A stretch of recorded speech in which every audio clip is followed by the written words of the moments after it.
Si parte. Buon ascolto.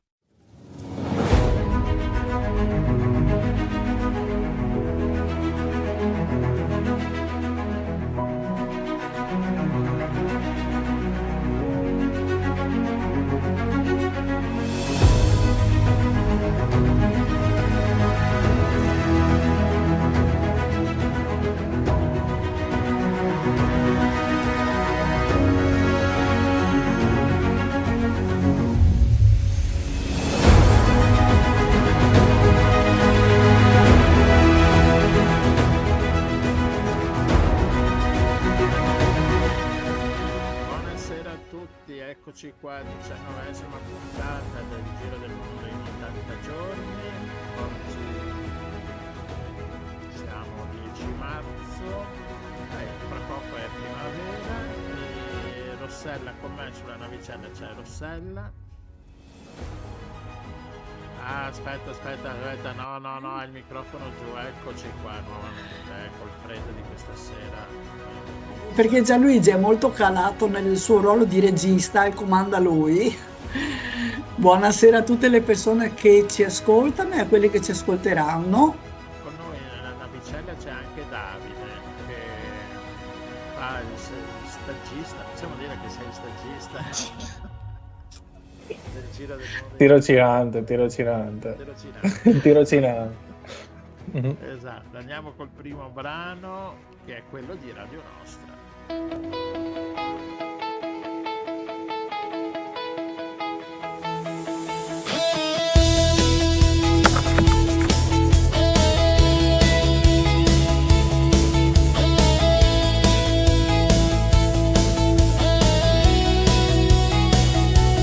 Radio Nostra è qui con te,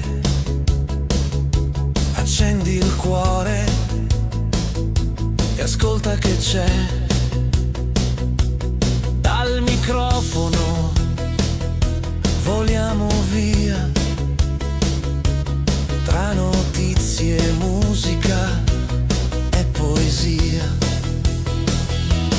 Radio Nostra è la nostra voce, il mondo gira e ci conduce in 80 giorni o anche di più.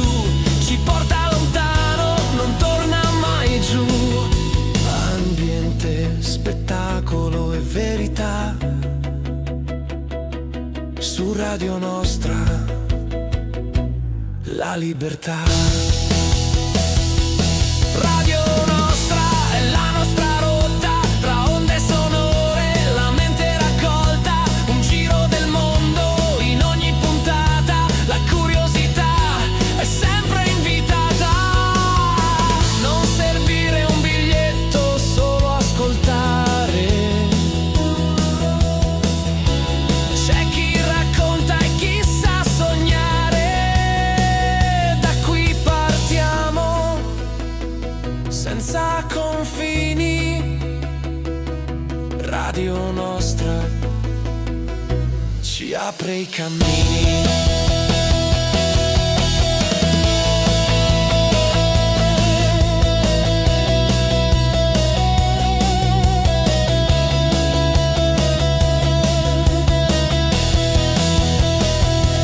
Radio Nostra è la nostra casa, dove la mente mai si riposa. Ogni domanda trova il suo perché. Su Radio Nostra succede di tutto, succede con te.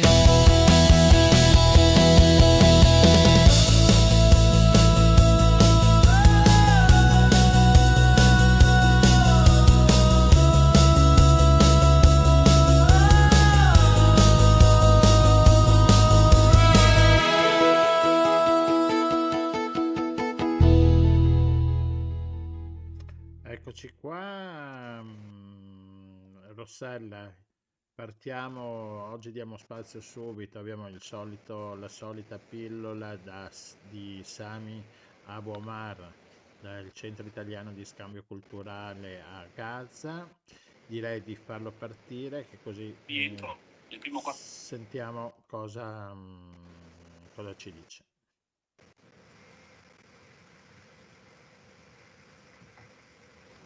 Situazione ancora molto drammatica qui a Gaza, soprattutto da quando è cominciata la guerra tra Iran, Israele e gli Stati Uniti dall'America, dove qui Israele ha bloccato tutto, ha chiuso tutto, praticamente anche il valico di Rafah che prima passavano i malati, sono dal primo giorno dall'inizio di questa guerra non è stato aperto finora.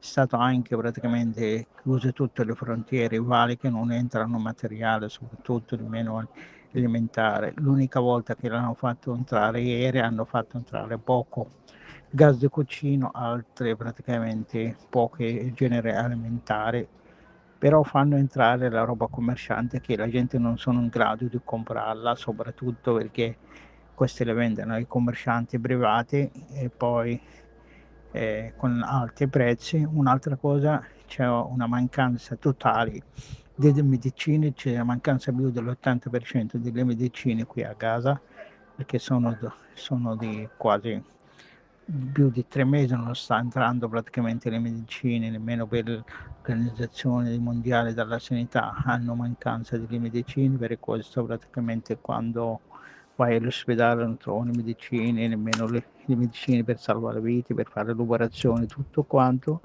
Situazione gravissima, ci sono ancora 18.500 pazienti che sono in attesa per partire per essere curati all'estero, perché qui a Gaza all'ospedale sono distrutti, non ci sono nemmeno strumenti per dare cura a questi malati, e ancora aspettano loro di Rafah, il Kerem Shalom ancora anche quella altro, sono tutti e due chiusi, situazioni sempre più difficili qui per la popolazione della striscia di Gaza.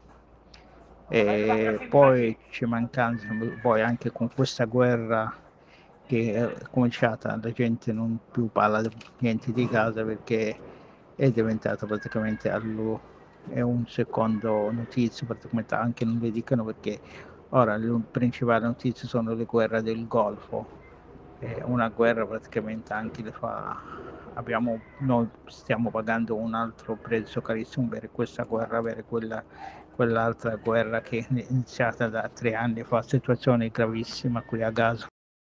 Ecco, abbiamo sentito Sami che appunto ci dice che ormai sono dimenticati perché adesso si parla della guerra del Golfo. Rossella, la situazione sta un po' peggiorando sempre di più settimana An- dopo a- settimana. per quanto possa sembrare impossibile, abbiamo visto oggi una lettera del incaricato per Gaza dell'ONU, che è molto drammatica e paventa, insomma, di nuovo la carestia, mancano i farmaci, manca l'acqua potabile, le solite cose. Tra l'altro ieri stavano demolendo i pochi edifici che sono ancora in piedi a Khan Yunis, per cui sì, è una situazione veramente molto drammatica. Va bene, uno stacchetto prima del primo ospite, questo dura proprio un minuto. Signore e Polka signori, io volevo fare il valzer, ma mi è capitata la polka. Eh già! Polka miseria, non ce la faccio, ho 2 piedi che si impastano. Uno avanza e l'altro arretra, sembra un circo questa scena. Saltello fiero, con decoro, ma sembra un tacchino tutto d'oro. Il traguardo mi guarda e ride, io sudo dopo 3 stride.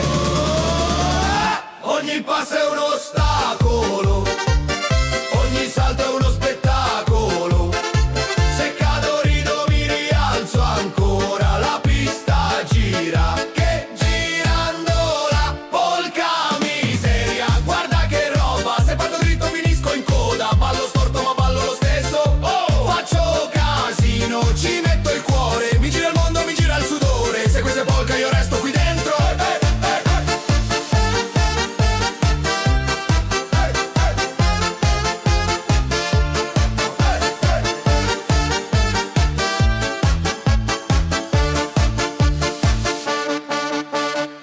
Polka Miseria, il nuovo brano di Radio Nostra. E Rossella, ora abbiamo l'ospite che ci ha raggiunto nella nostra mongolfiera.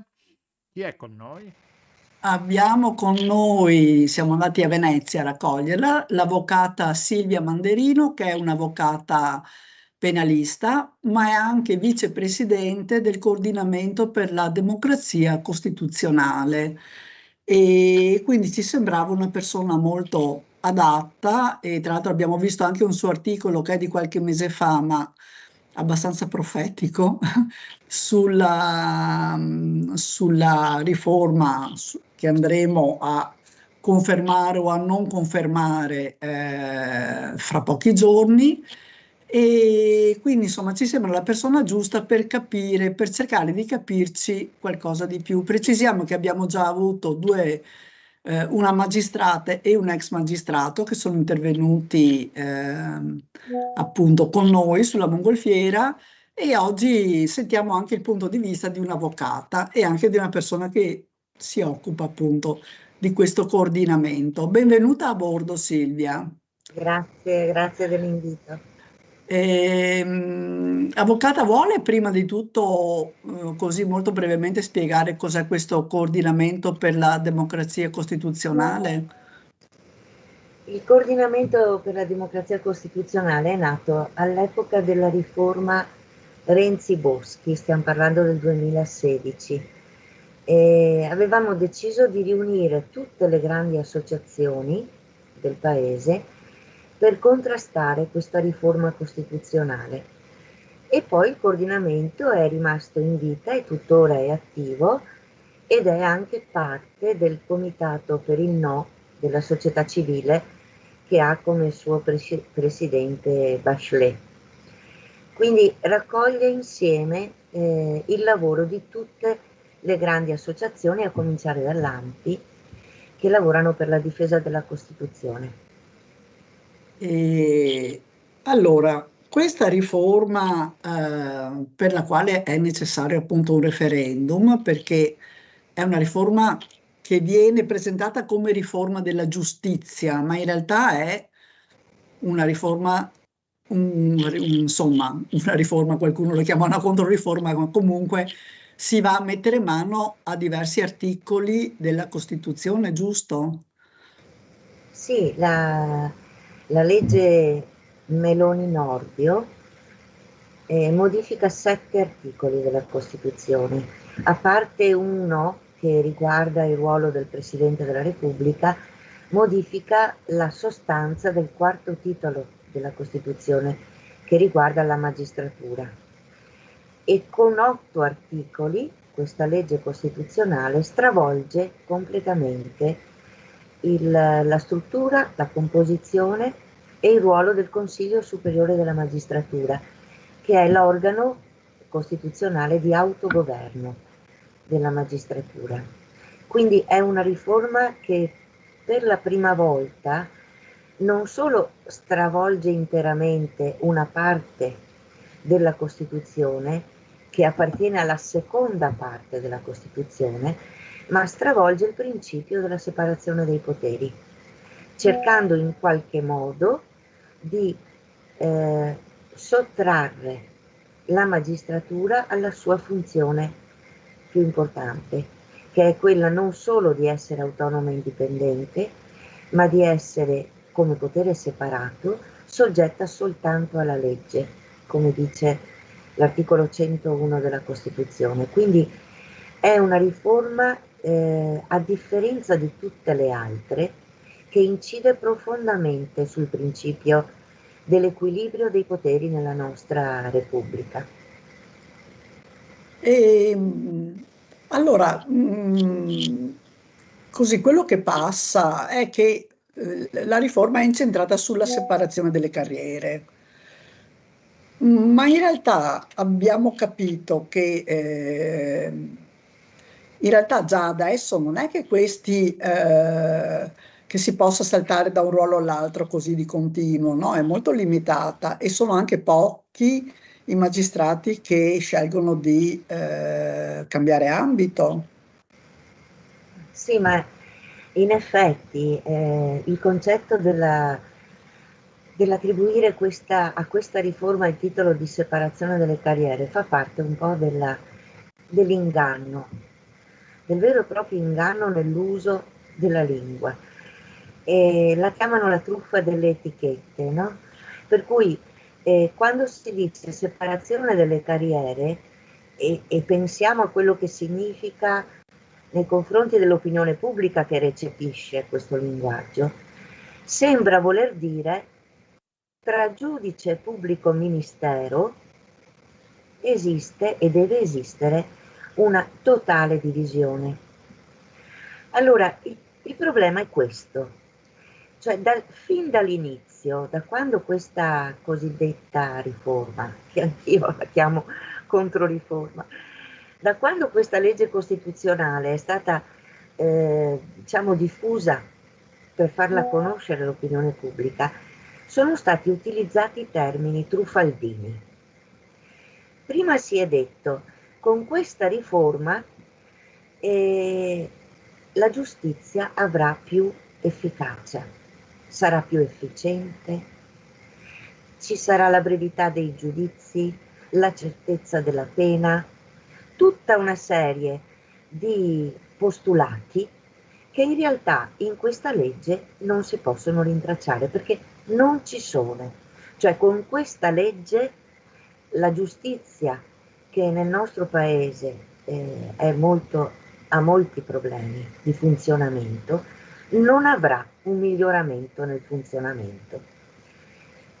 Pensate che quando la legge è stata presentata, ogni legge ha una relazione illustrativa che individua quali sono gli scopi che si vogliono raggiungere con la legge. Questa legge prevede 3 scopi, 3 obiettivi. Il primo dice la piena attuazione del principio del giusto processo, di cui all'articolo 111 della Costituzione, argomento che il comune cittadino dice: oh mamma mia, che vuol dire? Il secondo obiettivo è evoluzione del processo italiano verso il modello accusatorio. E anche qui, Sì. mistero. Il terzo è miglioramento della qualità della giurisdizione. Allora, posto che l'efficienza della giustizia non fa parte di questa riforma, cioè non ci saranno più magistrati, non ci saranno più funzionari amministrativi, non ci sarà un aumento dell'informatica per migliorare il processo, non è contenuto in questa legge, ma ce lo dicono anche i loro promotori. E infatti mi pare che l'abbiano anche dichiarato, no? Che lo scopo non è quello. Non è quello. Allora uno dice, va bene, se allora lo scopo non è quello, qual è lo scopo? Seconda questione, il giusto processo. L'evoluzione del processo accusatorio, la realizzazione della figura del giudice terzo imparziale, finalmente, che decide in modo autonomo, attenzione, nei processi penali, perché questa legge ha riguardo in particolare al processo penale, soprattutto nella sua spiegazione verso l'opinione pubblica. Dei processi civili si disinteressano. Che sono quelli, tra l'altro, che credo, mi sembra di ricordare, hanno dei tempi eterni, soprattutto per le cose magari piccole, no? Che però incidono sulla vita dei cittadini. Ma certamente, ma certamente. Allora, quando i promotori dicono che finalmente il giudice sarà terzo e imparziale nel giudizio penale, e cioè non verrà condizionato dalla volontà del pubblico ministero, inventano, perché è una vera invenzione, un ordinamento che da noi non esiste, perché nella nostra Repubblica, nel nostro ordinamento, il giudice è sempre stato terzo e imparziale, ha sempre deciso indipendentemente dalle richieste del pubblico ministero. Io faccio l'avvocato penalista da 35 anni, quindi credo di avere un po', diciamo, il termometro di quello che accade nelle aule giudiziarie. Bene, da avvocato difensore dell'imputato o della persona offesa, non mi è mai accaduto di avere a che fare con un giudice che fosse asservito alle richieste del pubblico ministero. Mai. Ma anche fosse stato, nel nostro ordinamento esistono delle tutele precise. Il cittadino, attraverso l'avvocato, se sa che la sentenza del giudice non è giusta, la impugna. Esistono i mezzi di impugnazione. Se sa o capisce che il giudice ha pronunciato la sua sentenza in una sorta di condizionamento, l'ordinamento processuale italiano prevede l'istituto della ricusazione. Io posso ricusare il giudice, io posso denunciare un giudice perché possa subire un procedimento disciplinare, io posso chiedere che il processo venga spostato in un altro luogo se credo che il giudice non abbia l'autonomia e l'indipendenza nella sua decisione. Sono tutti istituti già previsti nel nostro ordinamento.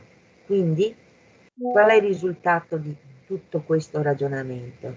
Che non è affatto il progetto dell'attuazione del processo accusatorio e della realizzazione del giudice terzo, è ben altro che questa riforma cosiddetta vuole raggiungere. È il contrario, è cercare di eliminare l'autonomia e l'indipendenza di tutta la magistratura. E lo fa come? Rompendo il Consiglio Superiore della Magistratura in due parti, una per i giudici, una per i pubblici ministeri, creando un istituto nuovo, la cosiddetta Alta Corte Disciplinare, che dovrebbe decidere al posto del Consiglio Superiore della Magistratura i comportamenti deontologici dei magistrati. Io non vi sto a parlare degli aspetti tecnici di questa riforma perché dovremmo stare qui almeno un'ora, ma certamente vi posso dire che questa legge nelle sue formulazioni, in come è formulata nelle norme, contiene disposizioni che sono incostituzionali, cioè violano altre norme contenute nella Costituzione repubblicana. Che per fortuna ha i suoi anticorpi e quindi speriamo che poi, se insomma malauguratamente venisse confermata, poi ci diceva anche qualcuno dei nostri ospiti che comunque alcune sono ancora scatole vuote che poi andranno riempite, per cui sì, non è molto, alcune cose non sono molto chiare. Ascolti, avvocata, però i sostenitori del sì e del governo ci danno una bella mano, nel senso che a chiarire le cose, no? Si sono impegnati molto, nel senso che quando è stato ieri la capo di gabinetto del Ministero della Giustizia, ecco, Bartolozzi, ha detto molto chiaramente che dobbiamo liberarci dei magistrati, che sono un plotone di esecuzione e che basta, insomma. E non solo, ma oggi quando qualcuno ha chiesto, insomma, ha detto, beh, ma adesso si scuserà, era sotto pressione, lei ha detto, no, non mi scuso assolutamente, non ci penso neanche, intendevo, ha un po' così mischiato appunto le carte in tavola, ma insomma il concetto era quello. E il ministro Nordio tempo fa ha detto, non capisco il PD perché la Schlein non capisce che quando sarà il governo lei, anche lei sarà avvantaggiata da questa riforma, quindi... No, se per quello loro si sono manifestati in una maniera molto esplicita. Vede, quando si parla della legge, e i magistrati applicano la legge e nel frattempo la interpretano naturalmente, si dice che la legge va letta per l'uso delle sue parole, ma anche in relazione a quella che è l'intenzione del legislatore. Questo è un principio di base per chiunque abbia studiato diritto e che poi anche senza averlo studiato segue la vita politica del paese. Allora l'intenzione del legislatore noi l'abbiamo avuta plastica proprio in questi ultimi, diciamo, 20-30 giorni, quando i fautori di questa legge sostengono apertamente che per loro è un ostacolo la magistratura. Perché? Perché la magistratura, essendo soggetta soltanto alla legge, controlla la legalità dell'operato di tutti, secondo il principio dell'eguaglianza dei cittadini di fronte alla legge e dunque l'operato di chi ha funzioni pubbliche. La Presidente del Consiglio ha parlato di una invadenza intollerabile della magistratura. L'ultima che si è pronunciata, questa capo di gabinetto del Ministero della Giustizia, addirittura è arrivata a dire: ci togliamo di mezzo la magistratura quando vincerà il sì, perché sono un plotone di esecuzione. Allora noi siamo andati, loro sono andati al di fuori dei limiti costituzionali del nostro vivere democratico, perché la magistratura non è affatto un ostacolo, è l'organo, è il potere in questo paese che garantisce ai cittadini la loro libertà, le loro tutele, i loro diritti. E quando i diritti dei cittadini vengono toccati e si tenta in qualche maniera di limitarne l'esercizio e la tutela, è ovvio che il primo potere ad essere toccato è la magistratura, perché è lei l'espressione della garanzia di tutti noi, perché i nostri diritti vengano garantiti. Certo, Sì. no, stavo pensando adesso. Ah, scusa Gianluigi, No, volevi dire una cosa? volevo appunto, siccome il referendum tocca anche una materia che diciamo che la gran parte dei cittadini italiani non la conoscono, non ne sanno nulla, no? Di tribunali di questa materia sulla, tra virgolette, giustizia. E il fatto è che cioè ti fa capire che ci mandano a votare su un problema che appunto non riguarda i cittadini, che però, insomma, pensandoci un pochino, ci fanno cambiare 7 articoli della Carta Costituzionale. E già il fatto cioè che ci vogliono far cambiare 7 articoli della Carta della Costituzione, c'è già qualcosa che non mi quadra, insomma, e anche se capisco poco della materia. Quindi già capire però che ci vogliono far cambiare 7 articoli, c'è qualcosa che non mi torna, no? Certo, ma non solo,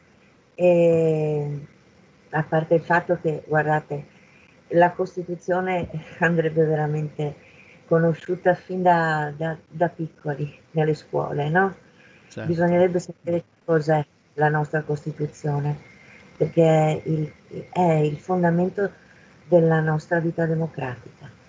Allora, il cambiare 7 articoli, che sono tanti e che riguardano proprio uno dei poteri dello Stato, non è sufficiente per spiegare cos'è questo cambiamento, perché la Costituzione è stata fatta in maniera che non solo venissero equilibrati i poteri dello Stato, il legislativo, l'esecutivo e il giudiziario, ma perché l'esercizio di questi poteri potesse alla fine attuare i diritti fondamentali che sono previsti e disciplinati dalla prima parte della Costituzione.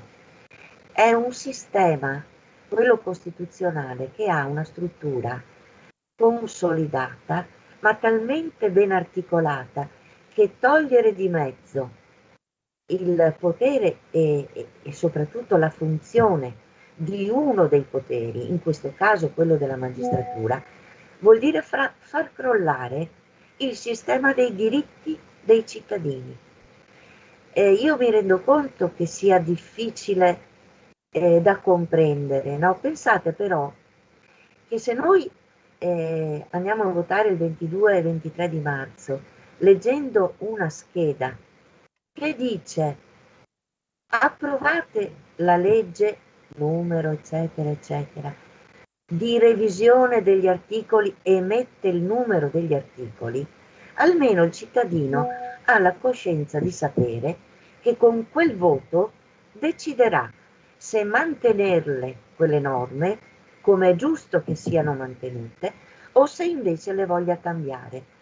Prima di questa scheda, cioè prima del quesito che noi troveremo sulla scheda, addirittura abbiamo avuto l'ostacolo di un governo che ha cercato in tutti i modi di evitare che si votasse avendo consapevolezza e quindi con un tempo davanti a noi previsto dalla Costituzione che potesse essere di aiuto per conoscere questa riforma, e non voleva che ci fosse una modifica del quesito. Quel quesito che noi voteremo è grazie a quei 15 cittadini che hanno chiesto il referendum a dicembre di quest'anno, del 2025, Sì. e che hanno raccolto 540.000 firme per avere il referendum. Quindi è intervenuta la volontà popolare che la Costituzione ci riconosce per poter avere almeno la chiarezza nelle norme costituzionali che verranno modificate, la chiarezza nella scheda che noi leggeremo al momento del voto. E quindi poi ricordiamo che si tratta di un referendum confermativo, quindi non c'è quorum, quindi è molto importante che andiamo a votare per dire la nostra, perché se vanno a votare solo 20 cittadini, comunque se quei 20 cittadini votano sì, comunque viene approvata, giusto? Ecco, Adesso, volevo solo precisare questo.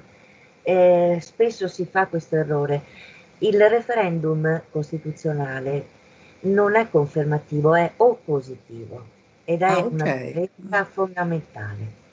Sì. Il referendum è sempre chiesto da chi ritiene necessario che sia il popolo a pronunciarsi come minoranza di fronte ad una legge costituzionale che in Parlamento, con quel metodo che sappiamo, cioè senza discussione, che in Parlamento è già stato approvato. Ecco perché il referendum viene previsto dalla Costituzione, per poter dire con il referendum siamo noi cittadini che possiamo decidere se opporci o non opporci a quella legge costituzionale. Ecco perché è oppositivo. Va bene, Grazie, avvocata. grazie. Esatto, molto molto chiaro questo. Ad ogni modo andiamo a votare. Certo. E possibilmente, siccome siamo nella nostra radio, lo possiamo dire, possibilmente votiamo no. Certo, molto possibilmente. Esatto. E a proposito di votare no, voglio ricordare che il sabato prossimo, sabato 14 marzo alle 10:30 al Centro Culturale Pascoli, qui a Cavallino, avremo un incontro pubblico di cui parteciperà Massimo Michelozzi, già magistrato, Jonathan Montanariello, consigliere regionale PD, Enrico Cappelletti, deputato alla Camera e ex Commissione Giustizia del Movimento 5 Stelle, e Maurizio Enzo, portavoce AVS. Ecco, questo sabato 14 marzo alle 10:30. E abbiamo chiuso con questa autopubblicità, che ci va bene perché è radio nostra e facciamo quello che ci pare. E ringraziamo l'avvocata Silvia Manderino per la Grazie. chiarezza. Grazie mille. E poi linkeremo anche l'articolo che aveva scritto e linkeremo anche di nuovo la trasmissione dove avevamo la magistrata Daniela Faraggi, così insomma se uno vuole. Oggi ho sentito una persona che ha già votato all'estero e mi ha detto: io mi sono fidata di quello che mi hai detto tu, non si capiva niente del quesito, però ok, è andata. Va bene, quindi anche dall'estero stanno votando. Bene, Grazie mille, grazie avvocata. mille. Grazie a voi, arrivederci. Trasparenti e fragili.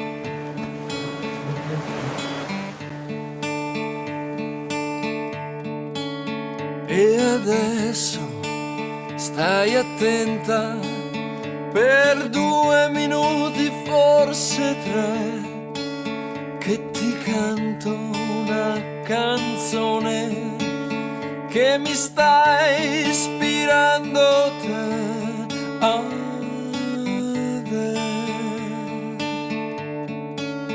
Adesso andiamo a vedere le stelle che stasera si vedono bene. Prendo l'essenza della tua pelle e la rinchiudo in una boccetta da inalare quando non ci sei, da respirare se non affogherei.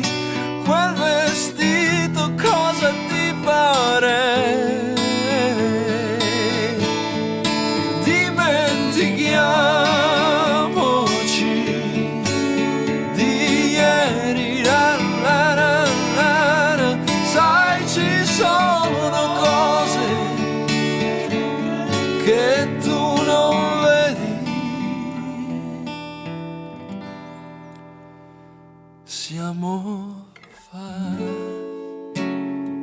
Siamo fatti di vetro, trasparenti e fragili.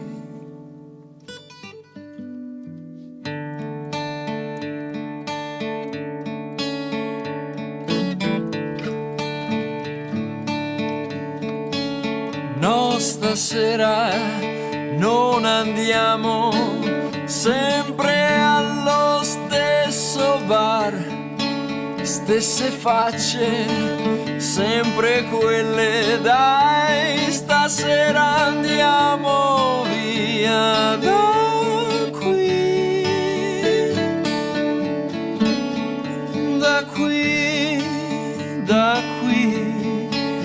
Andiamo sulla spiaggia e porto pure la chitarra, che se cantiamo una canzone poi si finisce a fare sesso sulla sabbia, anche se poi piove, finché il cielo non cambia colore, finché il sesso non diventa amore. Dimentichiamoci di ieri, sai ci sono cose che tu non vedi. Siamo fatti di vetro, trasparenti e fragili. Trasparenti e fragili, Nicola Trois a Radio Nostra. Abbassiamo il rumore del mare. Allora, con noi ci hanno raggiunto nella nostra meravigliosa navicella, dove ci sta parecchia gente. Allora, è tornato Davide. Ciao Davide. Con noi Ciao, buonasera. c'è Roberto Puoso. Ciao Roberto. Ciao, ciao. Che ha una turbolenza, si sente è troppo in alto nella mongolfiera con la turbolenza. E abbiamo il nostro secondo ospite, Mohsen Hamzeyan. Non so, scusa se ho detto giusto il nome. Giusto. Boh, perfetto. Allora Roberto, presentaci tu il nostro nuovo ospite. Il microfono, accenditi il microfono. Mi accendo il microfono. Niente, io voglio presentare Mohsen, praticamente fa parte dell'UPD, la prima Unione per la Democrazia in Iran. È un medico che lavora a Padova, ha fatto gli studi a Padova, è laureato, lavora molto nel sociale e è molto attivo nelle questioni civiche e sociali, e soprattutto per i diritti in Iran con Donna, Vita e Libertà. Ecco, io ho fatto un sunto sul percorso di Mohsen, ma molto attivo. Poi Ricordo che Mosè sarà con noi anche a Caorle quando faremo la prima puntata del Cineforum col film Il male non esiste, che parliamo sempre di Iran, e abbiamo voluto proprio lui come ospite perché sa raccontarci problematiche dell'Iran e che adesso Gianluigi ascolteremo assieme e entreremo proprio nelle difficoltà perché l'Iran, a parte che l'Iran, la Persia in se stessa, ha una civiltà, una cultura millenaria che comunque nell'era moderna, nel 1953, aveva un governo laico e moderato, ok, che è stato fatto saltare, che diciamo un po' così, fatto saltare con un colpo di Stato denominato Ajax, che poi hanno messo sempre dagli americani perché questo governo aveva nazionalizzato il petrolio. Adesso io sto semplificando molto, dopo Mosè magari mi adesso correggerà, aveva nazionalizzato il petrolio, giustamente alle aziende americane non stava bene, l'hanno fatto saltare per mettergli lo Shah. Lo Shah sappiamo che dopo il 79 sono arrivati gli Ayatollah e arrivando fino al giorno d'oggi, quando che i giovani vengono ammazzati in mezzo alla strada e soprattutto è iniziato avere un'iniziativa internazionale, una visione internazionale del problema in Iran 2 anni fa con l'assassinio di Masha Amini, e con il movimento Donna, Vita, Libertà, che Mosè ci racconterà più approfonditamente dopo. Ecco, io un attimo, perdonami Mosè se non sono stato molto esplicito, però ho semplificato abbastanza e poi adesso lascio la parola a te Gianluigi. No, Mosè, grazie per esserci Grazie a voi. collegato. Allora, raccontaci un attimino cosa sta succedendo, com'è la situazione e la tua famiglia anche, come se l'hai sentita, perché ci sono i problemi di collegamento. Raccontaci un attimo la situazione adesso. Allora, grazie della vostra radio, mi pare che si chiama, come si chiama la radio? Che non Radio ricordo? Nostra. Radio Nostra, vi chiedo scusa per l'ignoranza. Quindi grazie a Roberto Buoso, grazie a Claudio Schiavon che mi ha fatto conoscere Roberto Buoso. Sono di quella parte perché io ho sposato una persona di Torre di Mossi, quindi conosco molto bene quella zona e spesso sono venuto in quella zona. E parleremo dell'Iran. Se parliamo dell'Iran non possiamo parlare di oggi per capire qualche cosa. Noi dobbiamo parlare di ieri. Chi non ha memoria non ha futuro. Parlavamo prima del referendum, parliamo anche della memoria di un paese dove la magistratura è attaccata allo Stato. E questo noi vogliamo difenderci. Senza training non ci sarà nessuna democrazia. La democrazia viene da noi, non da fuori. Allora parliamo di Mossadegh, Mohammad Mossadegh, parliamo dello Shah, parliamo della situazione attuale, no? E quindi vorrei partire anche per sgomberare i campi di alcuni fraintendimenti proprio dal 1979, quando la monarchia dello Shah Pahlavi venne spazzata via dalla popolazione, non da un gruppo. Attenzione, questo è molto importante. Ci stiamo dimenticando che ci sono dei punti di partenza per capire le dinamiche in atto in un grande paese del valore geostrategico, non è solo geografia, non è geografia politica, ma geostrategico. È enorme come l'Iran, che parliamo dell'Iran, che in questi punti di partenza possiamo dire che nel lontano 1953, il colpo di Stato di dottor Mossadegh del Fronte Nazionale iraniano, colpevole di portare la nazione in una direzione di maggiore sovranità, perché prima del 1953 c'erano inglesi che comandavano in Iran, portavano l'86% del petrolio iraniano. Lui disse no, questo è nostro. Quindi l'anno 53 ci fu la nazionalizzazione del petrolio, ci fu anche il colpo di Stato del 19/8/1953. Non so se riuscite a seguirmi. Sì? Sì. Ok. Il colpo di Stato viene guidato da anglo-americani a favore degli americani, quindi in Iran Intelligence Service della Britannia è diventato la CIA. Questo è grazie anche alla sorella gemella dello Shah, la Shah Pahlavi. L'idea dello Shah, ben supportato dagli USA, era quella di diventare il gendarme militare dell'intera zona, intera area. Obiettivo era quale era l'obiettivo? L'obiettivo era di avere un paese nelle sue mani completamente. È proprio quello che vuole Trump oggi. È vero che per te si girava delle minigone, ma se reagivi alla povertà finivi incarcerato e ucciso. Tant'è vero che in quegli anni, nel 1970, c'era l'istituzione di un partito, l'unico partito che erano costretti a iscriversi anche. Tra il 78 e il 79 intera la Palazzo dello Shah era sotto controllo a spinta delle lotte. Ci sono state moltissime lotte. Iran, fate conto, non c'è un ritorno, sa? C'è un ritorno di voce. Scusate, c'è un ritorno. No, non c'è. Se Qui c'è un ritorno. parli più vicino al microfono. Va bene così. Sì, sia meglio. Ok. Allora dicevo, tra il 78 e il 79, intera Palazzo dello Shah crollò sotto la spinta delle lotte in atto. L'esercito non appoggiò più la monarchia.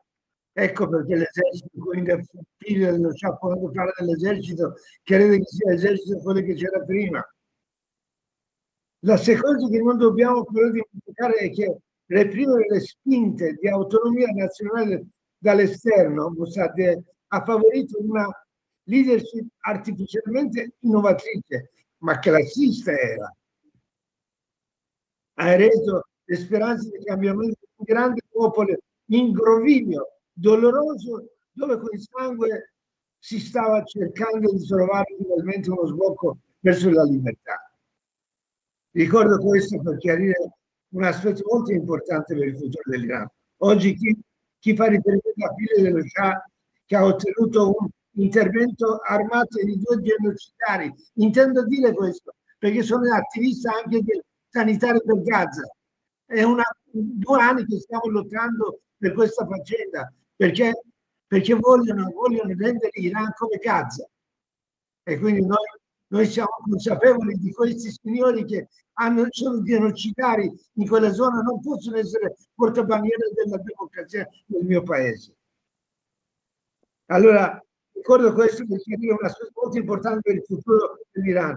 Oggi chi fa riferimento a figlio dello Shah, che ha ottenuto un intervento militare di 2 genocidari, cioè Netanyahu, Trump, è contro l'autodeterminazione del popolo, a favore dello sterminio del popolo palestinese. Sta chiedendo alla storia di ripartire dallo stesso punto che ci ha portati qui. È come se ci dicesse: abbiamo sbagliato, ma adesso faremo meglio. Questo è quello che dice. Bene. La costruzione di una società fondata su teologia sicuramente è importante, è entrato in contrasto con una parte della popolazione, soprattutto le donne. Voi pensate, la prima manifestazione delle donne non risale all'83-84, 79, febbraio ci fu la rivoluzione, marzo ci fu una manifestazione per le donne, 8 marzo.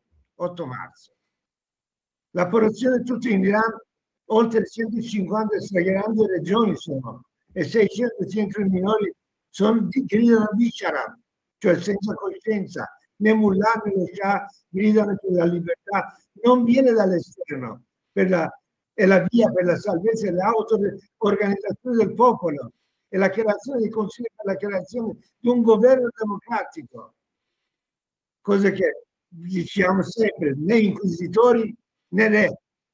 Questo è quello che sta succedendo in Iran. Oggi nulla di questo scenario, ove il regime durante la protesta si è sentito in pericolo. Il popolo dei curdi e popolo belucci e anche altre tribù si sono organizzati, al contrario di tanti. Ecco perché i curdi e belucci pensavano che fossero uno contro l'altro, ma in realtà uno a est e uno a ovest sono fratelli, non si sono mai mancati rispetto. Ecco, nel 1900, come diceva prima Roberto, nel 2022, in seguito alla uccisione di Gina Mahsa Amini, aveva 22 anni, per la mano di polizia morale che abbiamo visto tutti alla TV, le donne a guidare il movimento erano donne a vita e libertà. Ecco, oggi sappiamo che nelle università iraniane che sono chiuse, oltre il 70% sono donne. In Iran non esiste una quota rosa, esiste una quota azzurra, nel senso che gli uomini devono entrare. Le donne pregano sicuramente questo. Dopo le manifestazioni di Donna Vita e Libertà, ho partecipato a 43 compiti per le sue e manifestazioni insieme a due. Nassim Janya è un testimone, è full erba scrittore che speriamo di avere. Si sente un po' la connessione che non è al massimo, per niente la voce va e viene. Sì, oppure se forse se parli meno forte, allora forse è una questione del microfono. Ok, forse va bene così. Così sì, così si sente bene. Se non gridi si sente meglio. Non ho gridato, io purtroppo andavo sulla voce. Sì, sì. Ovviamente le donne, dopo le manifestazioni di Donna Vita e Libertà, che abbiamo detto oltre 43 comuni, eccetera, arrivano le manifestazioni, queste manifestazioni oceaniche, represse dall'Occidente e dal regime islamico, queste lotte che si differenziano dal passato. Prima di tutto, le donne si sentono più libere, senza timore di presentarsi con il hijab islamico, copertura islamica. Ma adesso come adesso le donne appunto si sentono... Adesso parli della libertà, ti dicono sei del Muscato oppure CIA. Finito! Il movimento finito. Quindi c'è un... Purtroppo però la gente protesta, la gente contesta il regime, eccetera. Manifestazioni per le strade non ce ne sono pochissime, al di là di quelli che danzano per strada, danza di gioia di alcuni iraniani in Iran e molti all'estero, mi fanno pensare ai sordi che ridono due volte e capiscono alla fine. Loro hanno un pensiero finito e una logica disumana, non hanno assolutamente, non capiscono, sono dei mercenari di infanticidi, cioè la gente comincia a arrivare a un certo punto e dice le bombe avete buttato voi, non hanno buttate alle altre. Pensate che oggi c'è come si chiama? C'è l'incendio dei pozzi petroliferi, quindi ci sono anche buttano delle acide, quindi oggi sono tutte acide, sono scappati al nord, le piogge acide che con questa nuvola appunto cioè non è una combustione solo, piogge acide, poi è diverso da piogge acide a Teheran. Ti sto ripetendo perché non è che l'audio è molto, molto buono. Va bene, Mohsen, raccontaci un attimino adesso, la situazione come può finire, come può concludersi secondo te? La situazione, allora si pensava che fosse una guerra lampo, no? Sì. Ma questo non è avvenuto assolutamente, questa guerra lampo. Sabato hanno attaccato il 28 febbraio 2026 in Iran, ma contro le infrastrutture missilistiche, installazioni militari, eccetera. Ma in realtà non è avvenuto questo, quello che pensavano loro. Non è mai successo. Cioè, bisogna dire questo, che non sono assolutamente, non possiamo dire che c'è stato un guerra lampo, assolutamente no. Quindi in Iran la situazione resterà tale. Io spero tanto che l'Iran non diventa come Corea del Nord, Mm. che sarà sicuramente una situazione molto peggio di quello che sta succedendo adesso. Ecco, Va bene, allora, l'audio non è il massimo, ma mi dispiace magari io direi che potremmo fare un altro collegamento magari la prossima settimana e magari ci aggiustiamo meglio l'audio e il microfono, così possiamo capire meglio ma è un la po' stessa tutto. è la stessa cosa, non cambia nulla. Magari la linea è migliore, può darsi che sia anche la Noi linea. abbiamo, ma non so, vabbè, comunque, come volete, noi abbiamo il massimo linea. Spesso io parlo con internet con l'Iran, non è mai successo, è la prima volta. Comunque ti dico, l'audio non è buono. Va bene, dai, ci proviamo magari la prossima settimana, intanto così ci aggiorni su quello che sta succedendo. Ma io non ho parlato, neanche toccato quello che sta succedendo adesso.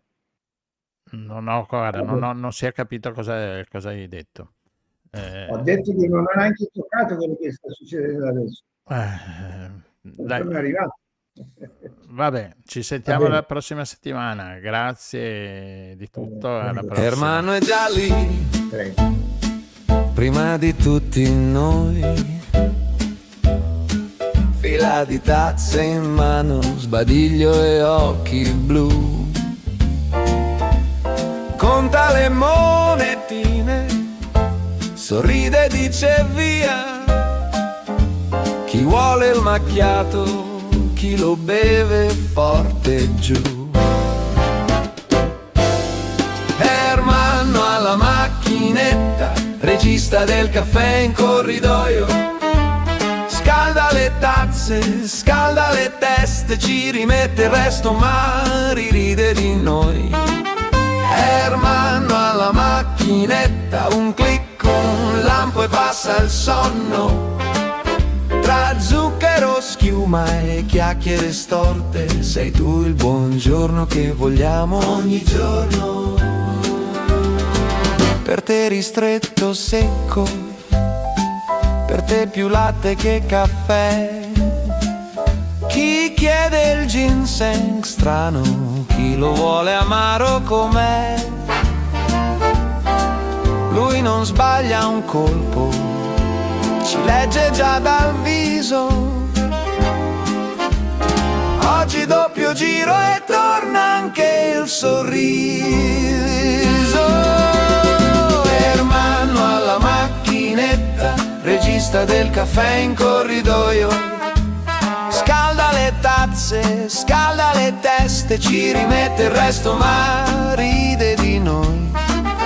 Ermanno alla macchinetta, un clic, un lampo e passa il sonno. Tra zucchero, schiuma e chiacchiere storte, sei tu il buongiorno che vogliamo ogni giorno. Se un giorno tu mancassi, restasse spenta la luce del bar, saremmo solo scrivani e orologi, senza la pausa per ripartire. Ermanno alla macchinetta, regista del caffè in corridoio. Scalda le tazze, scalda le teste, ci rimette il resto ma ride di noi. Ermanno alla macchinetta, un clic, un lampo e passa il sonno. Tra zucchero, schiuma e chiacchiere storte, sei tu il buongiorno che vogliamo ogni giorno.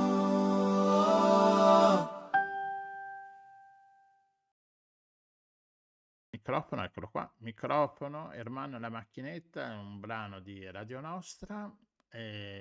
Rossella, l'audio, siamo in un clima non molto. Stasera ci fai dispetti qua, la nostra connessione, o non ci vediamo, ci sentiamo male, Oggi è così. ma noi siamo positivi Vediamo e se, siamo esatto, sicuri se che adesso visto che parliamo di immagine anche in questo momento con il nostro prossimo ospite, vediamo se l'immagine funziona e anche l'audio. Con noi nella navicella c'è Alessandro Bisiano.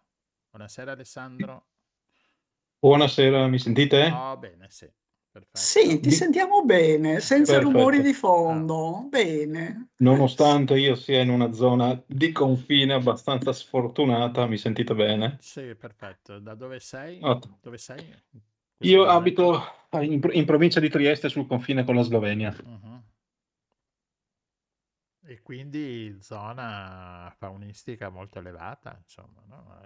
Zona estremamente elevata, sì, sì. Esatto. Tranne per una piccola differenza rispetto a gran parte d'Italia, quello che si legge e si sente sui social, qui non abbiamo il lupo.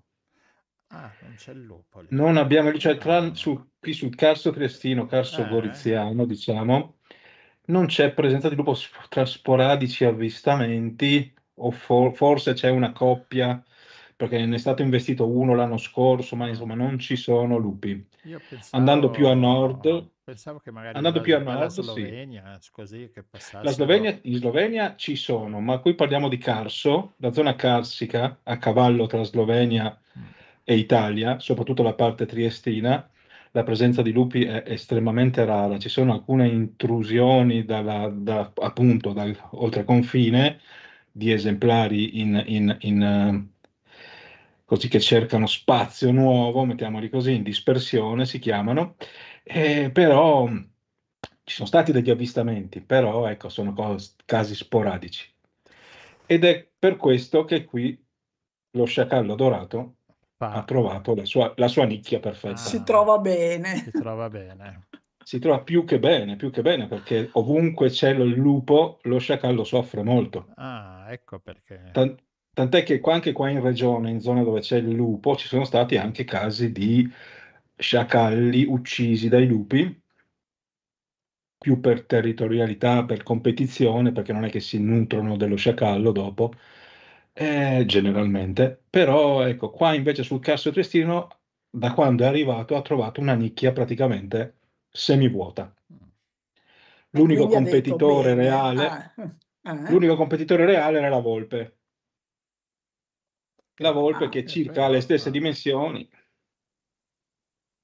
e circa le stesse condividono un po' le prede, però ecco, convivono, mentre col lupo la convivenza sarebbe alquanto difficile.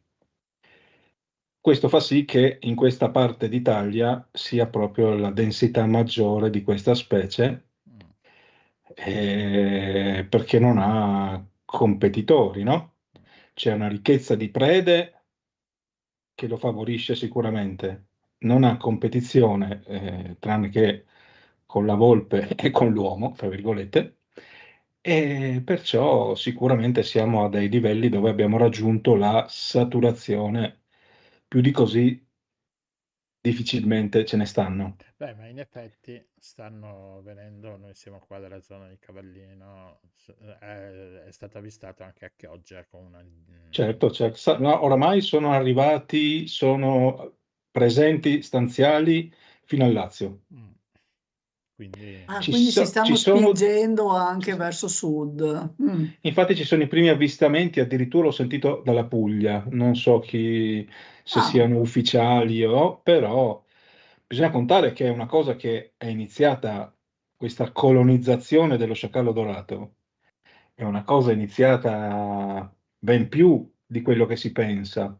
Nel senso, scientificamente si dà come anni 80 la presenza dello sciacallo dorato in Italia, qua nel Friuli Venezia Giulia, no? Passato attraverso il confine, ma in realtà già negli anni 50 c'erano i primi avvistamenti, sempre in zona di confine, all'epoca confine italo-jugoslavo, nella zona di Caporetto, avevano già abbattuto alcuni esemplari chiamandoli strane volpi. Non sapevano bene neanche cosa fossero. Ma infatti, scusa Alessandro, io non ho mica tanto presente come è fatto uno sciacallo dorato. Cioè, che animale è? Uno sciacallo dorato è un canide di medie dimensioni, un po' più grande di una volpe, abbastanza più piccolo di un lupo. Può sembrare un lupo in miniatura, mettiamola così, perché alla fine il peso varia tra i 10 e i 15 kg, non è che sia questa grande presenza, no? Perciò è come un cane di medie dimensioni, un piccolo lupo, mettiamolo così. Ci sono delle differenze nette per riconoscerlo, perché magari io mi occupo di fototrappolaggio, perciò tante volte magari vedendolo con una fototrappola uno lo può scambiare per un lupo. Ma ci sono differenze nella morfologia della testa, le orecchie, la lunghezza della coda, il tipo di pelo, eccetera, eccetera, no? Però è delle dimensioni tra un lupo e una volpe e assomiglia a un piccolo lupo, mettiamola così. Mhm. E cosa fa? Cosa mangia? Qui il Con chi tasto, litiga? qui è la parte qui è la parte interessante, perché uno si aspetterebbe che siano dei branchi stile lupo che corrono dietro a ungulati selvatici, caprioli, cinghiali, ma in realtà la sua dimensione non gli permette di essere questo grande predatore apicale di specie, no? Perciò sì, sicuramente è un carnivoro predatore, ma per definizione è un opportunista spazzino necrofago. Cioè, vorrebbe dire, approfitta di tutto quello di cui può approfittare, pur cacciando attivamente determinate specie, soprattutto micromammiferi, rettili, uccelli, quello che trova, insomma. Però è molto specializzato nel consumo di carogne e carcasse. Perciò risulta uno spazzino ambientale, molto utile. Qui da noi, e suppongo anche in altre parti, si è specializzato proprio, ha preso questa abitudine di, tra virgolette, pattugliare le strade in attesa di investimenti di caprioli, Ma can. dai, Perciò lui ha questa abitudine di pattugliare le strade e alimentarsi delle carcasse che vengono investite e non raccolte, ad esempio, no? Può essere un gatto, un cane, un capriolo, un cinghiale, eccetera.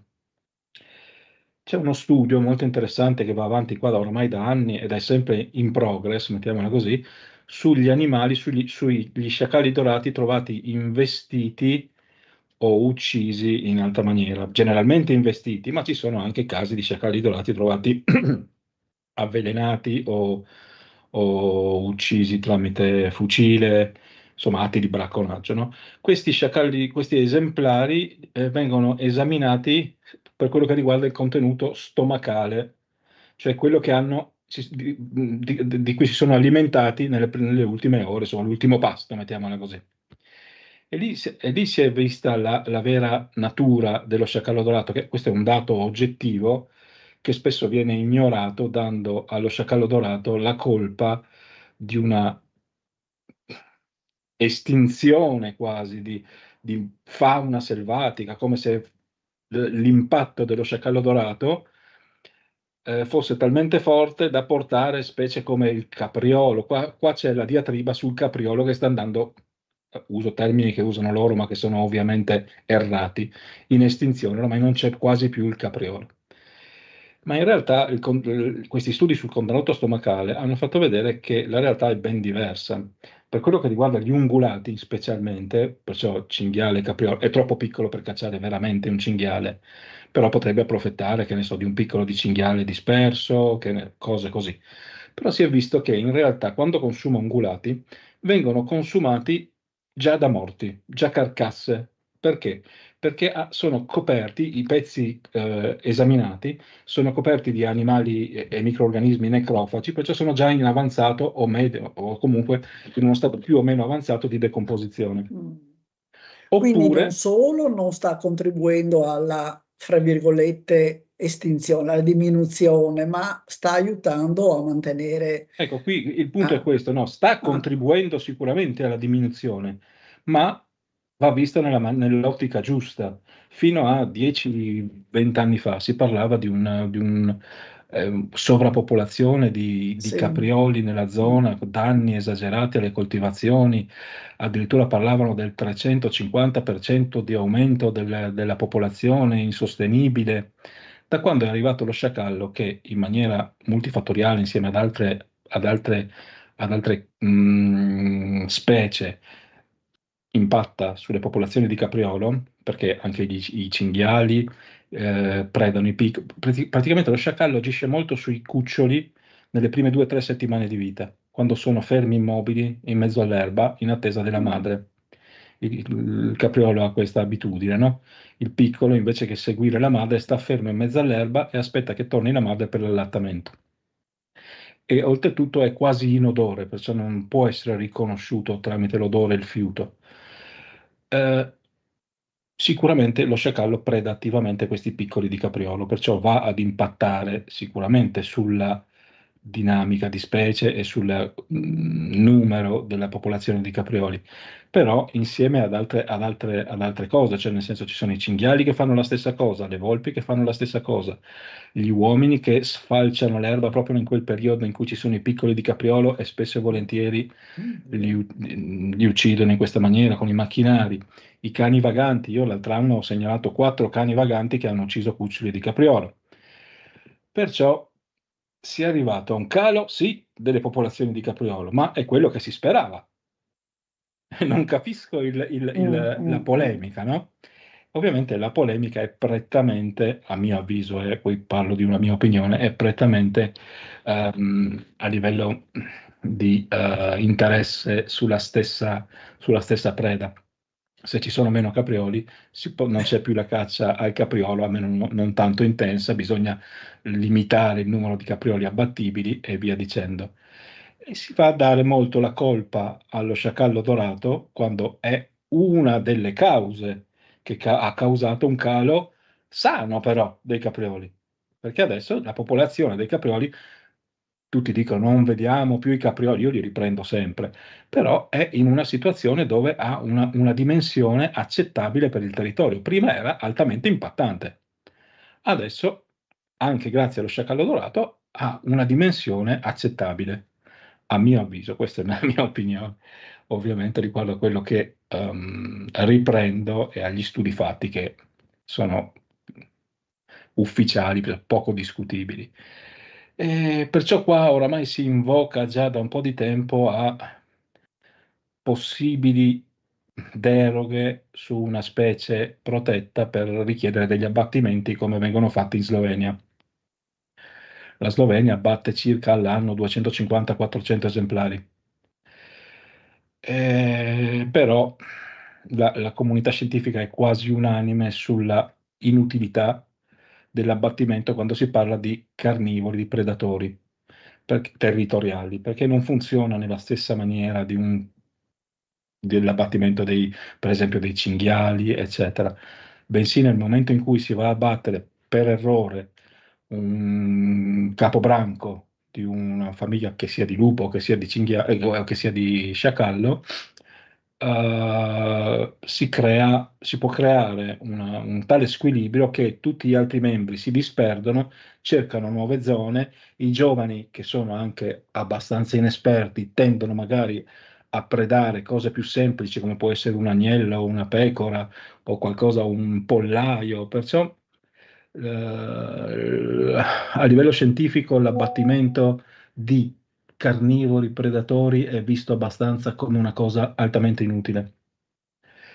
È stato abbattuto un lupo in Trentino Alto Adige al prezzo di 50.000 euro, a quello che si sa, per abbatterne uno singolo, che è una cosa completamente inutile. A cosa servirà questo? Era solo un modo per Cioè, abbattuto, scusa Alessandro, volontariamente volontariamente, sì, in deroga è stato concesso dallo Stato, da chi può fare queste cose, di abbattere un lupo in quanto dannoso. In una parte del Tirolo, del Trentino Alto Adige, c'era un branco di lupi che causava molti danni, sembrerebbe, però è certificato, cioè si sa che le protezioni al bestiame non erano così adeguate come dovrebbero essere.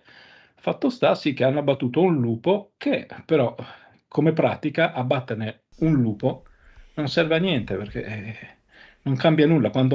Anche se fosse stato un capobranco, si libera una nicchia, si libera un posto che viene in pochi giorni, in una settimana, 2 settimane, ne arriva un altro e non cambia assolutamente nulla. Non è la gestione faunistica adeguata per predatori di questo tipo, per carnivori Certo. predatori territoriali. Non è assolutamente. Ascolta Alessandro, e questo sciacallo, quindi, dato che lì non ci sono lupi, non ha nemici però, non ha predatori. Non ha predatori, no.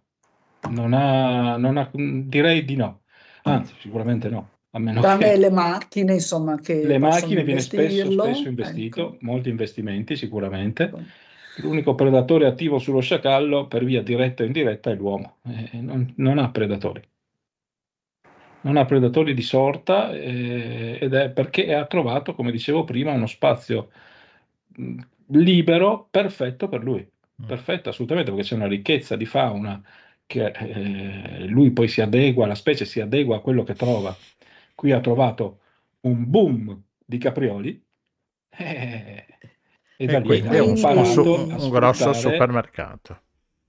Ha trovato un supermercato aperto e lo sta sfruttando come lo sfruttano altre specie, lui magari in maniera più diretta, però sì, esatto.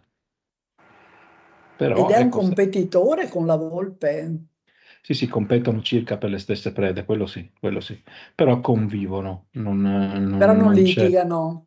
Ecco. Ok, fanno i No, bravi possono anche vicini. contiamo che per esempio, per fare un esempio, litigano o non litigano. Adesso siamo nella fase di riproduzione dello sciacallo, cioè più che altro siamo già nella fase di gestazione dello sciacallo. Spesso e volentieri lo sciacallo sceglie come tana una tana di tasso, Come la perché la volpe. tana di tasso è enorme, ha tantissimi cunicoli, tantissime stanze, ma spesso e volentieri all'interno della tana di tasso, oltre ai tassi, c'è già la volpe. Perciò non capita di rado che questa tana sia occupata da una famiglia di sciacalli, una famiglia di volpi e i tassi. Ah, beh, carino, un condominio multietnico, Può bello, mi capitare piace. io ho ripreso ad esempio tassi che inseguono sciacalli, ecco, perciò ci sono sicuramente dei battibecchi anche in quel condominio, però Possiamo dire può che capitare. è un'abitazione di alto tasso. Sì, esatto, sicuramente. Alto tasso di occupazione. Esatto. Sì. Allora, no, volevo solo aggiungere che Alessandro gestisce una pagina Facebook, Molto credo, bella, e anche ecco, Instagram, molto bella. e anche quella Instagram, andate a vedere. Anche YouTube, un canale YouTube. Anche YouTube, sì, andate a vedere Che perché... però ieri ha cambiato nome, tutto ha sì. cambiato nome ieri. Che è successo? No, si chiamava tutto Fototrappolaggio Nord-Est, adesso in ho messo... effetti, io... Sì, adesso ho messo un nome diverso per motivazioni varie. Vabbè, che non sto qua ad ammorbarvi con queste cose. Ma noi troviamo lo stesso, giusto? Chi vuole Sì, cercarti. basta mettere Wild Nord-Est o Fototrappolaggio Nord-Est, viene comunque lo stesso, sì. Ok, perché in questi canali che abbiamo detto ci sono tantissime immagini, video di animali ripresi dalle fototrappole. Esatto. Di fototrappole abbiamo già parlato qualche settimana fa in Liguria, anche lì abbiamo visto delle belle immagini, perché gli animali sono lì tranquilli, nessuno essere umano va lì a disturbare e delle volte sembra quasi che si mettano in posa, devo dire, davanti alle fototrappole. Sembra quasi non che si so. mettono in posa perché ci sono 2 modelli principali, basilari di fototrappole, quelle che hanno dei LED visibili e altre che hanno i LED invisibili. Perciò nel momento in cui vedono dei LED visibili, che sono come dei piccoli infrarossi, come quelli del telecomando, perciò non sono cose impattanti che vanno a disturbare la fauna, però cosa succede? Passano, li vedono e li fissano. Perciò sembra che si mettono in posa, no? Li guardano per 1, 2, 3 secondi, fermi, immobili, cos'è sta roba? E allora sembra quello, sì. E comunque un sacco di immagini bellissime, ecco. Grazie. Allora, grazie Alessandro. E con Alessandro Grazie a forse rinnoviamo un appuntamento per i cinghiali, che ha tante fototrappole di cinghiali, ho visto. Sui cinghiali è una cosa complessa, Ecco, un sacco vabbè, di dai. storie, di cose da raccontarci. Vabbè, dai, ci sentiremo la volentieri. prossima volta con i cinghiali. Volentieri. Va bene, Grazie grazie mille. mille e, Buona serata, e buoni grazie a voi. scatti. Grazie mille, buona serata.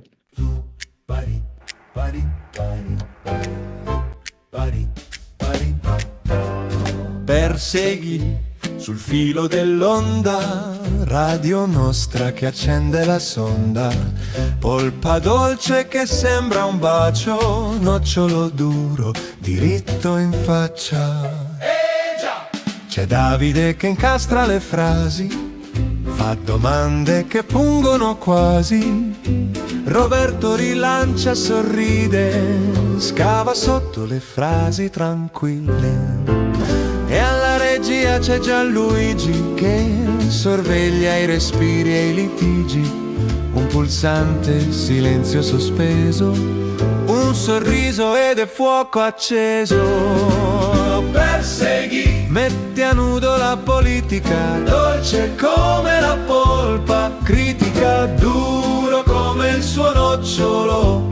Persegui, che ti prende per la giacca, ti fa ridere e poi spiazza qui su Radio Nostra. Eccoci, entrano i grandi discorsi, tra promesse e numeri corsi, ma nel piatto restano i fatti e le frasi che scappano a tratti. Come mai che non molla la presa? Chi ci guadagna? Domanda sospesa. Ogni ospite sente il calore di una pesca matura al sapore. Persegui, mette a nudo la politica, dolce come la polpa, critica, duro come il suo nocciolo. Persegui, se ti siedi alla sua tavola non c'è scusa che si salva qui su Radio Nostra. Eccoci. Tra una risata e un imbarazzo scivola via ogni velo di ghiaccio. E se una frase rimane strozzata, Persegui torna, la serve tagliata. Persegui, mette a nudo la politica, dolce come la polpa, critica, duro come il suo nocciolo.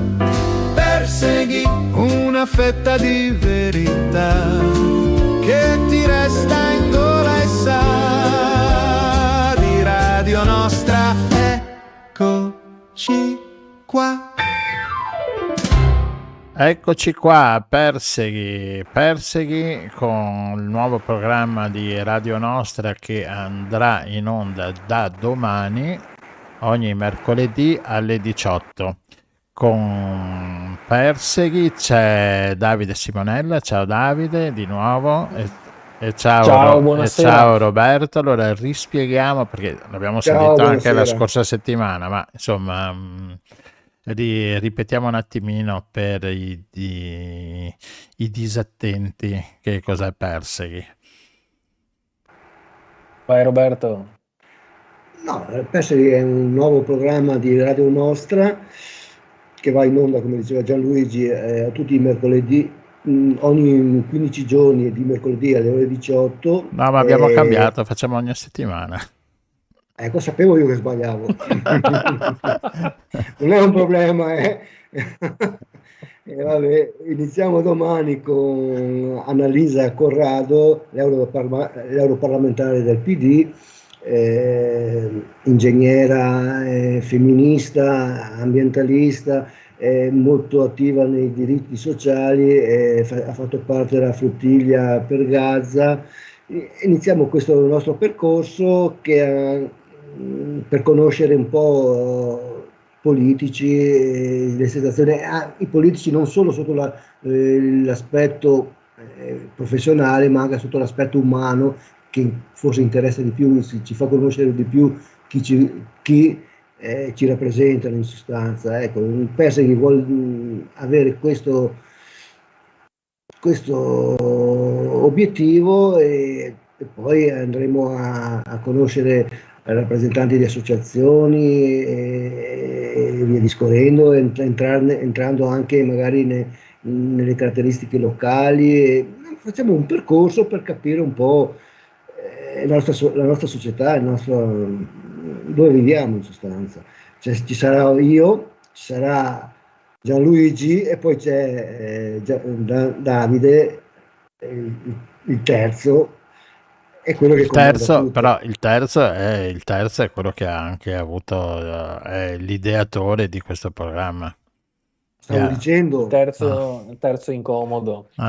No, è necessario secondo me in Veneto, ma anche in Italia, uno spazio per raccontare in modo un pochino Diverso. più interessante, anche come diceva Roberto, un modo diverso da un altro punto di vista, il campo largo e non solo il campo largo, ma appunto, come diceva sempre Roberto, alcuni personaggi che fanno politica a 360 gradi. Non dobbiamo pensare solo alla politica partitica, quindi ai partiti, ma anche a chi milita in associazioni, chi ha un impegno, insomma, civile o chi decide di schierarsi su qualche istanza. Insomma, le questioni sono tante del nostro territorio e anche nazionali, e credo ci sia proprio la necessità di fare questo. Come lo faremo? Lo faremo in modo un po' nostro, direi, un modo un po' irriverente, un modo un po' diretto, un modo un po' simpatico, ma non mancheranno i temi, i momenti di approfondimento, soprattutto in base alle specificità degli ospiti che verranno a trovarci, insomma. E appunto Siamo dicevamo, curiosissimi. si diceva perché l'intento era quello di fare ogni 15 giorni, ma abbiamo un sacco di richieste di politici che vogliono essere intervistati da noi e quindi l'abbiamo spostato ogni settimana. Gianluigi ci sta Cosa prendendo vuoi? gusto. I problemi di essere famosi, cosa vuoi? Vabbè, allora, sì, dicevate?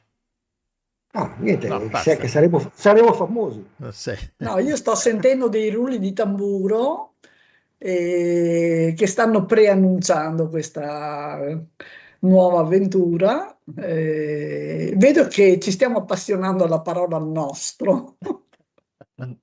È sempre meglio che mio, sempre meglio che mio. Molto meglio. Va Va bene. bene. Allora, domani. Vogliamo dare qualche spoiler? No, domani lo sentono.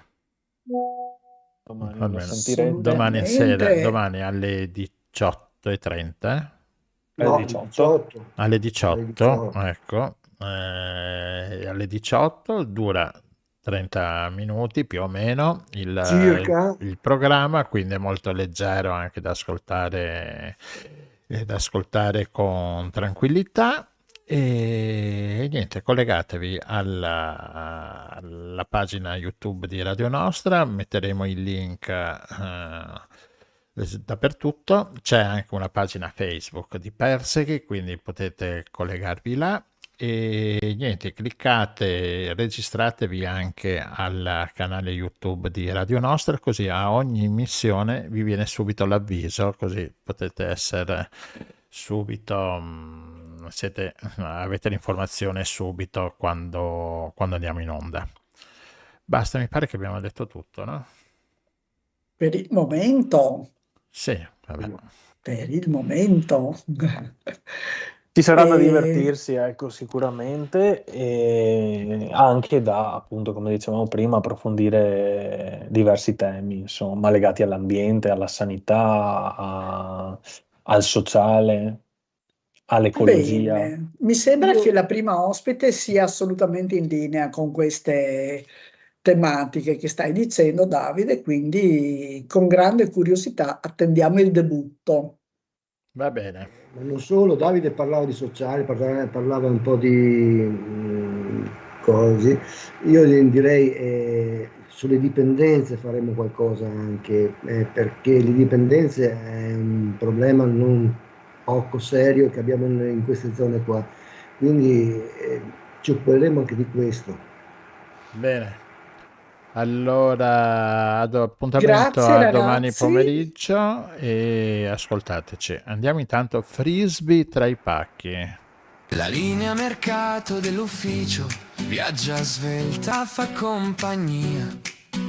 Tra un pacco e una lettera in bilico passa il tempo, passa via. Tra un porco sussurrato e uno zio che saluta, la mattina si aggiusta. Sul sulle ruote dei carrelli e la voglia che non si aggiusta mai.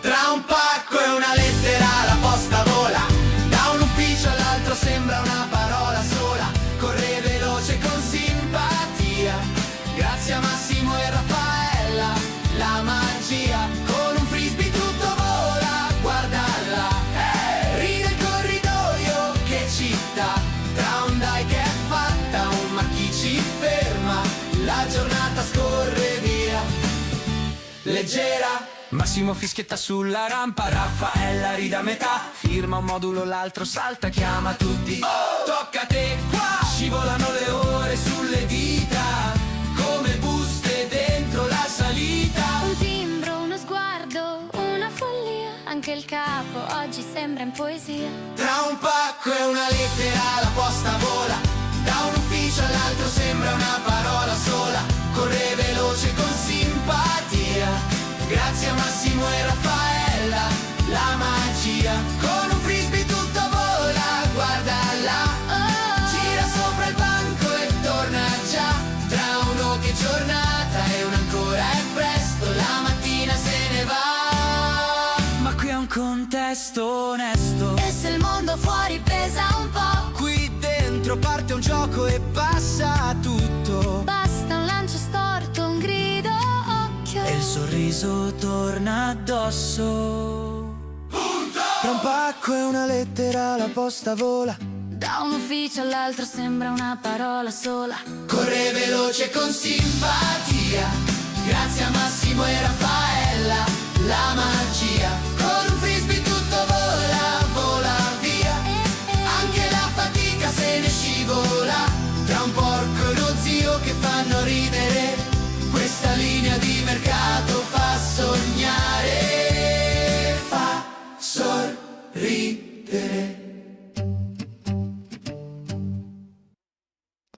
Ecco qua, Frisbee tra i pacchi, un progetto di Radio Nostra, e quindi Rossella, abbiamo finito col ronzio Abbiamo di Roberto, terminato, che sì, che che sembra li di puoi essere anche in spegnere. aeroporto, stiamo sorvolando Marco Polo, penso, Ma il problema è il problema è che non c'è il problema. Vabbè, mettiamo la sigla finale e andiamo a tutti quanti a Allora, letto. grazie a tutti quelli che ci hanno ascoltato e E niente, appuntamento a martedì prossimo per il Giro del Mondo in 80 giorni, però a domani, mercoledì pomeriggio alle 18 per Perseghi. Buonanotte a tutti, ciao e ascoltateci. Ciao, Iscrivetevi. grazie. Ciao, ciao. Avete ascoltato Il Giro del Mondo in 80 giorni, a cura di Radio Nostra, in studio Rossella, Gianluigi, una produzione dell'Associazione La Rete. Vi aspettiamo. A martedì prossimo.